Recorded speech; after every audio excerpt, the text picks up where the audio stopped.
episode to start off. Our first topic is drafting. When we draft this week, we know the state of Jonathan Taylor. He's out for the first 4 weeks of football, and my inclination is that I personally don't see him touching the football field till November. Okay, remember the report said after this 4 weeks, then they'll see, they'll start looking at offers again up to that October 31st trade deadline. Okay, that don't mean they're gonna trade him. They possibly could, but what that does mean is right now, guys, if you're a Jonathan Taylor owner, we're not looking at football for like 2 months coming out of this guy. Okay, so you're gonna have to bear with it. I hope you got something on your bench that can do something. I hope. But if not, it's gonna be rough.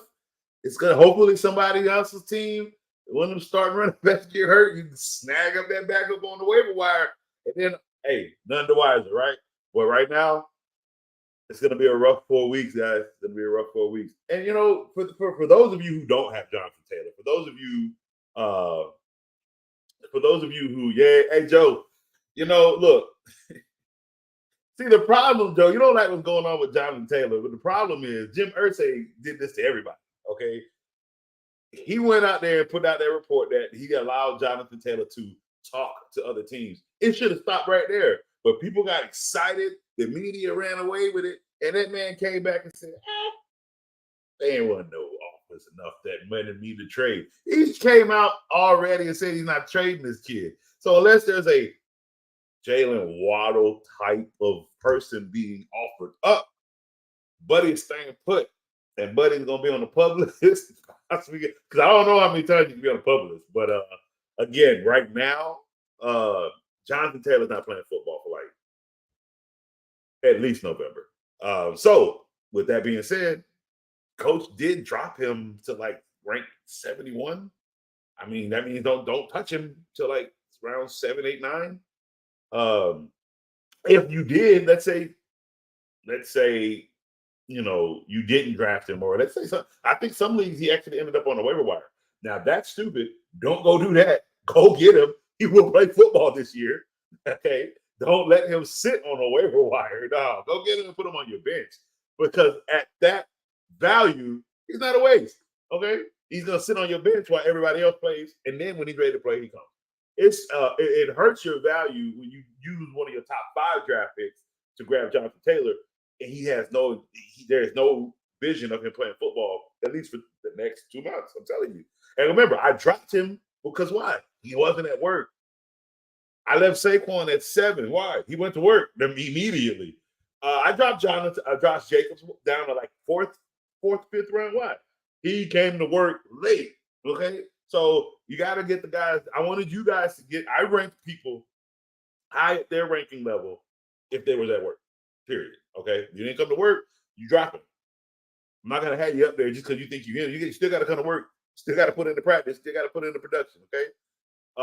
So with drafting right now, if you haven't drafted yet, again, keep in mind, Jonathan Taylor is a late, like 8, 9, 10, maybe even later than that. Okay. Does he belong on the waiver wire? No, I'm going to tell you that doesn't need to happen. He needs to be on somebody's roster, but not with one of your top 5 picks. Again, there's no value there because he's not playing right now for the first 4 weeks. We know that. All right. Moving on to the drafting segment is another player I want to discuss. I apologize. I didn't say something before, and I should have. So I'm going to say it now. If you have Cooper Kupp, be a little worried. That hamstring is acting up. I tell you, when it go. And coach didn't bring that up. And technically, I should have dropped Cooper Kupp down in my rankings, honestly, due to the fact that I knew his injury would creep back up this year. And it's going to happen. It's already started. The season hadn't even started. And they already got worries about that hamstring. Coach bombed on that one. I do apologize. So for this draft, if you haven't drafted yet, be weary of Cooper Kupp. I would say go and let him fall, and hopefully somebody gets him at a good value. If you're that confident in Cooper Kupp and Matthew Stafford and the fact that that's all they have, by all means, take him in the first round. If you feel that confident, I ain't got the confidence in them. I'm just telling you that now. I have confidence in so many other of these receivers, right? I'm not even big on Stephon Diggs, and I have more confidence in him getting 1,200 yards than that hamstring, and I'm more confident in the hamstring activating Cooper Cup. So um, I would be weary drafting Cooper Cup, i.e., I would raise Stephon Diggs above Cooper Cup, okay? Who else do we have that we're talking about with drafting? Najee Harris. He's going in the second round, people. Other people are seeing, okay? Najee Harris, he's high commodity. I'm telling you guys, if you don't see it, it's okay. It's all right.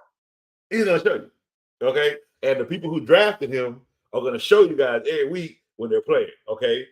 Not gonna let Cooper Cup was my first round draft pick, depending on when I was. Yeah, and he should have been, but technically he should not have been because of that hamstring. So it was gonna get reactivated again, and obviously it did. So it's, I mean, again, those grade 2 hamstrings, they suck. I'm sorry, they suck. And when that hamstring go, when that groin go, it's say la vie to these players after a while. Okay, they got about another good 2-3 years of full production, even with injuries, before it kind of starts to tilt. So Javonte Williams is a nugget, guys. If you have not drafted, not Javonte, Najee Harris needs to be on your radar, and Javonte Williams, people. But here's what I'm gonna say.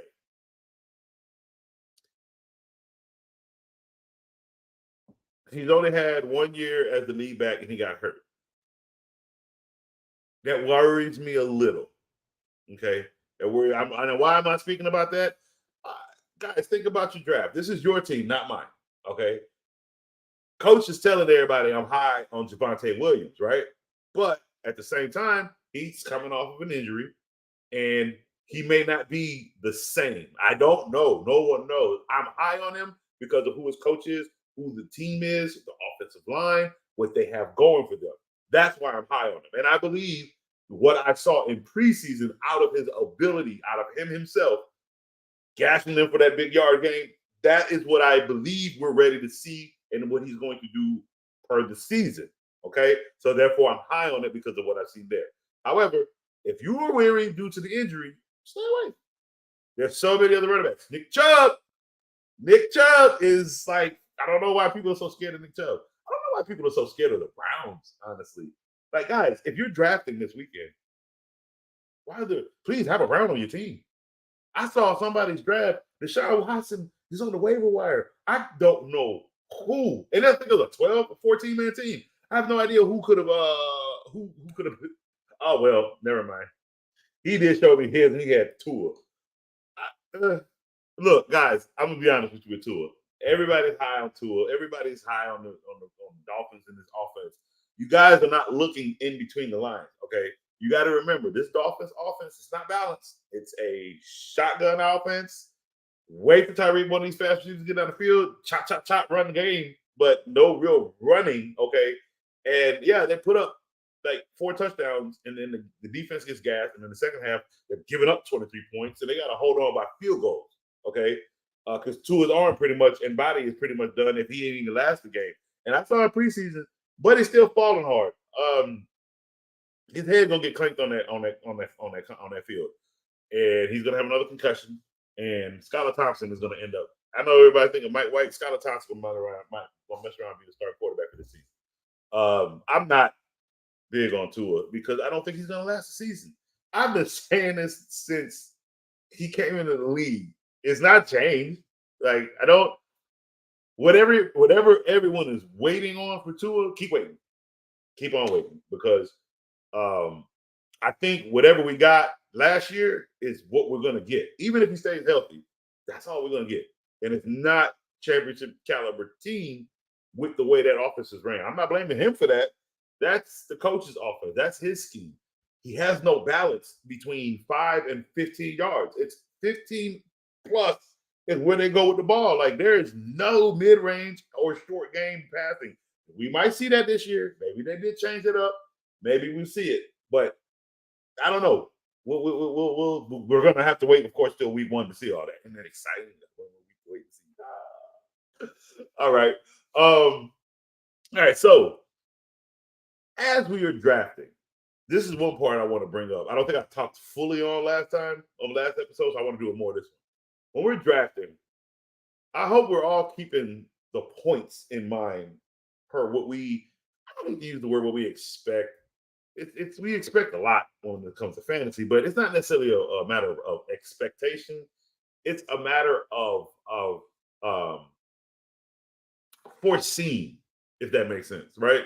If we know a player's ability, if we know what they're capable of, if we know with the offensive scheme what they can potentially do because what we've seen done previously in a consistent basis. Always keep that word consistent with you. If it ain't consistent, it ain't gonna work. Okay? It has to be consistent, right? So here's what I mean. When I'm looking for a quarterback, when I draft, I'm looking for consistency in 250 yards a game, 2 touchdowns a game, because the points that I'm looking for in my quarterback are a mid of 15 to 17 and a high of 28 to 30. Anywhere in that realm, anywhere in that bubble is what I'm looking for that quarterback. Who is that? That's Sam Howell. That's Aaron Rodgers. That is, it could be Daniel Jones if they throw the ball more. If Darren Waller is what they are, we're gonna get on him in a minute. If he could be that for this team with these receivers that they have, I don't know. Who else do we have? Tannehill, prime, not Tannehill. I don't know what Tannehill now is, but Tannehill prime when he got that paycheck from when he got paid from them. That's what you wanted. Even I had a brain fart. Kirk Cousins. Okay, quarterbacks in that realm, they have a fall of 15, 17. That means they only got a touchdown. Maybe 204 yards, maybe 187, but they got at least 2 touchdowns. So you got and maybe they had a turnover or 2, so that's why it was imbalanced. But that's not happening every game. And now what won't happen every game is 3 touchdowns and 400 yards, right? That's not happening every game. But what you can get off the average is 250 yards plus 1.5 to 2 touchdowns a game from the quarterback. That's the average. That's going to give you at least 20. You're going to be in the 20s when he finishes the game, is what I'm saying. Okay. So if you're looking at it from that aspect, why are you drafting a quarterback high? See, when you look at it from there, if your quarterback's minimum is between 17 to with a max of 30, well, that means you can get that quarterback in the 10th round or later, right? So what does that mean for your other star players? That means you can load up early in rounds 1 through 7 on all talented players, 1 through 8 on all talent. You can go running back, wide receiver, running back. You take all, depending on where you lay in the draft. And that's important to understand too. All right. So let's say you have the 3rd pick in round 1. Well, you got to remember when you're looking at players and you're drafting, let's say you have the 3rd pick in round 1. And that means you have anywhere between Justin Jefferson, Chase Young, Jamar Chase, and Christian McCaffrey. Okay, unless you snipe another player that's not in that top 3, because that's basically your top 3 right there. Well, if you have one of those 3 with your top with the number 3 pick, remember you don't pick again until the 8th pick in the 2nd round. All right, now that's okay. I know that's a long dip, but remember, right after that 8th pick, now we go in the 3rd round, and you actually come on a turnaround in the 3rd round with the 3rd pick. Okay, so why am I saying that? Hey, what's good, Teddy? Thanks for showing. Thanks for joining the show. So what do I mean when I say it that way? You have to strategize where you are. Like basically, it's how you want to target your players. Is my point. So if you know you have the 3rd pick in the 1st round and the 8th pick in the 2nd round, you got to look at players from after your pick in the 1st round all the way till you pick again in the 8th pick in the 2nd round. You got to look at all those players, and by the time your pick is coming up, you have to see best available what you plan to take. Don't go up there thinking you can get anywhere near Nick Chubb, a Najee Harris, AJ Brown, Devontae. Them guys, especially the receivers coming that second round, they're gonna be gone. Okay. What you need to be looking at is a T. Higgins. You might have to backdoor take Brees Hall. Okay. You might have to be like my man Teddy here with the second pick, take Pat Mahomes. However, Teddy had to wait around for that. He had to wait around in that second round for that ninth pick. But that third pick, he had to turn around. Okay. That turnaround is nice. Sometimes, depending on where you lay in the draft, that turnaround can benefit you more than anything. Like for me personally, give me the 8th pick in the draft. God, give me that pick. That 8th pick is going to give me everything I need because I got to turn around. Well, not 8th pick. I'm sorry. If I'm in the 10-man league, give me the 9th pick or the 10th pick. If I get that last pick, and I got the first pick in the second round. I don't care about all the length of whatever goes after that because to me, I have to, when I come back around again, it's the turnaround every single time. It's basically I'm getting 2 picks back to back. Like it just, when you do that, let's just say you got 2 players you want right off the bat. I mean, they're right there. They're right there. You only get to feel that pain of missing out if you got a skip, you got a little gap in between that turnaround. Especially if you pick number 5, you're in the middle the whole draft. That can be the best place, or that could be the worst place. It's ugly. The 4th pick and the 6th pick are the worst picks in the draft for me. If you were sitting in those picks, you're getting everything after. And here's the worst part about one of those: you have to snipe. Period. You have to snipe. I took Kelsey in another league at 5. Yeah, I think Kelsey's been jumping up real high in leagues. That's fine because in a 10-man league, I had him ranked 11th overall, which means you can take him in the first round or get him on the turnaround in the second. In a 12 or 14-man league, of course, he's the first round draft pick. So yeah, absolutely. But yeah, I have been seeing him jump within the top 5, which means Chubb is falling. Baffles me. Anyway, I don't know. So now again with the turnaround pick, to me, it helps you strategize a lot better because you're looking at not bottom players, you're just looking at a more variety of value when you have those that last pick with the turnaround. It's all value picks, all of it. Okay, it's when you have that 4th and that 6th, you got to play sniper. You got to be. That's hard. I don't care what anybody says. You have to pick that 4th pick. You have to make this type of decision. You have to make. Do I take somebody who's 8th up at 4 because I don't want him to fall because I need a running back, or I have to take somebody in the second round to bring him up, or do I just take a wide receiver at 4 and I don't want to? It's a rough pick at that 4 or 6 spot to me because you have to snipe. You really do. And maybe not in the first or second round, but that 3rd or 4th round, you will be sniping because you're in a position when you're in one of those 2 picks where you're watching everybody else get picked before it's your turn. It's a weird lie. I hate being one of those 2 picks. They're like I don't know. I dread them, to be honest with you. I'd rather auto draft when I'm those picks. As a coach personally. So now when we're looking at a quarterback late, those are the type of quarterbacks we're looking for because they're not rushing. They're only putting up yards. They're only putting up 250 plus with a couple of touchdowns, 2 to 3 touchdowns. That's their range. Okay. And that's fine because that's the points we're looking for with that low value of the draft, waiting to the 10th, 11th round to draft the quarterback. What that means is those first and 8, again, we're stacking up on value skilled players. That's all we're doing. Okay. What I will say is George Pickens, for some reason, is falling to the 11th round, 12th round. If that's, and I'm seeing it, somebody's team, because of that, is going to the championship.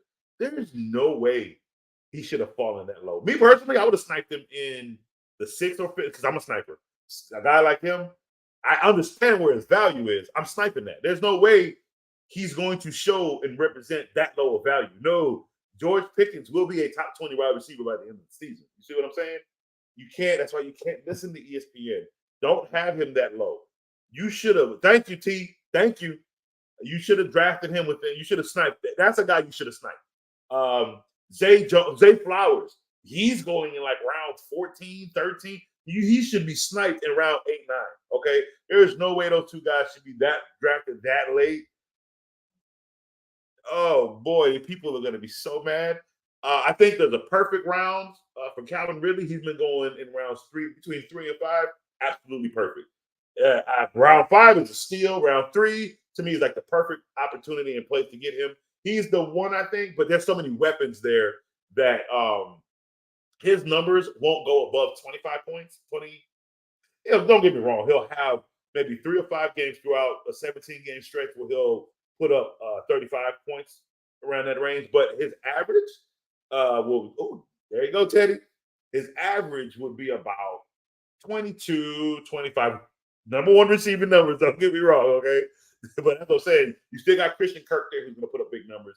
And I believe they have another receiver there. Oh, a guy I'm high on because of target value, but I believe he should be drafted. Romeo Doubs. Jordan Love got to put the ball somewhere, people. Got to put the ball somewhere, people. You drafted the whole league, Teddy.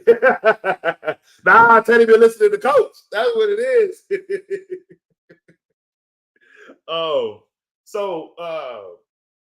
Look, who was I saying? Jacksonville. Those receivers should be highly targeted. Odell Beckham Jr. I'm actually seeing him on waiver wires. Why are people scared of Odell Beckham? It is funny. I've been the one that's not been supportive of Odell Beckham Jr. So here's what I have to say. What are we scared of? Because we're not scared of his ability. There's no way you're going to look me in coach's face telling me you worried about Odell when half of y'all were running to the waiver wire when he was with the Rams and Sam Bradford. He's going to run the same type of routes with Lamar. And here's the funny thing. They're going to be better. Oh, I understand what I'm telling you? Jose Flowers is going to be running so many wide receiver screens that it's going to be disrespectful when people can't catch him and people in the fantasy who have him, and who, especially when you got him late, are looking at other people and laughing at them and get those calls for trades. Decline. You should have drafted him. Decline. Here, you want Devontae Adams? Take him. He lying. He ain't gonna be happy with the Raiders forever. He ain't the face of that franchise. He lying. Somebody over there lying. Do you understand what I'm telling you? And he will be a Jet. Don't listen to that rumor. They lying. They just don't need that garbage starting off with the season starting. Okay, he ain't Antonio Brown. All right, that's all. He is a more respectable receiver. Because what I'm telling you is he is not requesting a trade. Sorry, we had to skip over. He's not requesting a trade. What I'm telling people, that rumor about Devontae Adams possibly being traded, yes, it is a possibility because he's not the franchise. He's not the face of the Raiders. You understand what I'm telling you? I'm telling you they're not going to make him the face of the Raiders. He's too old to be the face of the Raiders. You know what I'm saying? It's not going to happen. What they're going to do is trade him when his value is high enough. He's going to explode this year. He's going to be great. He will. And they're not going to win games. And they're going to have to make decisions. That's the trade. And then he's going to sit at the podium. Oh, I love playing for them. But, it is a business. They have to go in their direction. And I'm happy to be back with my quarterback. And, Rodgers is my guy. And, New York is a wonderful city. He know what to say. Come on, people. We didn't watch this show too many times, baby. We didn't watch this too many times. I'm going to sing the tune. Okay, I ain't going to lie to my people. I'm going to sing the tune. I know what's going on. We all know what's going on. He's not the face of that franchise. He won't be the face of that franchise. It's not like they're going to pay him. They're not going to extend no part of that contract. Come on, let's be real. He will not be a Raider forever, and I don't think he's going to be a Raider by the trade deadline. It's just, I don't see that happening. All right, so one other thing I'm noticing with drafting is the I don't know, commissioners. You know what? That's what I want to speak to because we're talking drafting. Commissioners. Receivers in one league are AJ Brown, Christian Watson, Pickett, Lovin, Flowers. You just had to go get AJ Brown. You just had to go run behind the little 1,400 yards he had last year. Huh? You know what, Teddy? Technically, personally, you should have skipped AJ Brown this year, and you should have ran and got Devontae Smith. That's the one you should have did. Yeah, get rid of Dawson Knox. He's not going to do anything this year. They have literally moved him to blocking, bro. Allen run too much. Don't worry. You can drop Dawson Knox, and go pick up. Just go find another random body. You don't need him. He's not. No, don't drop him yet. Let's wait. Let's be respectful. Let's wait. Just for the simple fact, in the first 4 weeks, because it is the first 4 weeks, he could put up some nice numbers for you, and then maybe he's a good trade value for you. I don't know. Now, if you're playing in Joe's league, of course, if you're playing in the Refuse to Lose league, I'm literally pulling out all the dirt. So, no, you're not going to be able to trade him in this league. But if you have another league that doesn't listen to this show, hey, you got it, Teddy. Yeah, use him, let his number show on the bench, and then use it as trade collateral. And hey, a lot of people know your players can be used as collateral. All right, don't run from trade. All right, coach didn't do trades. You know what? Sometimes that sucks. I mean, this is what it's about. It's about knowing how to properly strategically make your team better while making another team not bad or worse. But hey, I mean, it's not like you're trying to help them, but they want something they got, and you want something they got. It's that's what trading is about. Now, if you just don't want to trade, you don't want to trade. I get it. You might get kicked out some leagues because people like to trade, man. People like to. I don't know. It's not. It's a personal preference. It just should be. But I mean, a trade is a trade. And this is what another commissioners. Let's not be vetoing trades. Don't let people get all pissy because they didn't like what this trade was. Hey, look, if somebody got over on a trade, that person hit the submit button. You're gonna have to let that go through, people. All right. But commissioners, I want to speak to you. If you have not drafted yet, let's talk. Fantasy football is about points. All right. So have fun with the points. All right. Let's take. I love these leagues that are completely removing kickers and defenses, or they're just removing kickers and leaving the defenses and adding the extra flex. That's awesome. But when we're doing that, can we not forget about the running backs? Look, again, y'all hear me spill it all the time. A catch is a catch is a catch.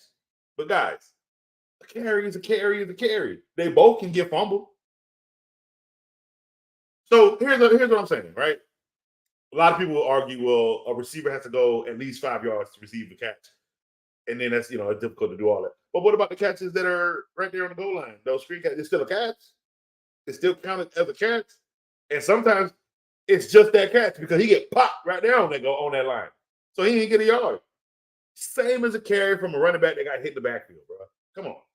Like, a carry is a carry, the same with a catch is a catch. Let's count it. Let's count it. Again, I'm not saying count a whole carry. Just if he had 2 carries, that 2 carries should equal 1 point. So half a point per carry. All right. Let's have fun. Quarterbacks, half a point per completion. Give them something. They're putting in all this work. But I'm just saying, if you want to play for points, put some real points out there. I promise you, it'll help you with the waiver wire. It'll help you understand value a lot better because you're actually seeing the work that people are putting in. You'll actually see how trash certain people are. Like, dude, you can't complete 5 completions in a row. And not to say that you're pointing it off, but it's the fact that you're missing points because he's incomplete more than he is completing catches, right? See? And you're not taking points away from incomplete passes. That comes from turnovers or fumbles. What I'm saying is you're just giving credit to the abilities of all the players. Let's stop just glorifying these receivers. Because again, if you go over to standard league, right, a running back will have more points than a receiver. Why? Because the running back can have 100 yards. That receiver can only have 50. Yeah, he scored, but so did that running back. And remember, in standard league, the catches, they don't count. Them points don't count for the catch. So who got more points then? Hell, kicker will have more points than a receiver in standard league. But that's why they made PPR, because they felt bad for him. So look, don't do that. Everybody should be getting that kind of points, bro. Quarterbacks, running backs, give the point. I personally feel commissioners properly reward points. All right, that's all I'm saying. All right, so now that we're done with drafting, let's we're gonna say here real quick. We're gonna move on to players to target.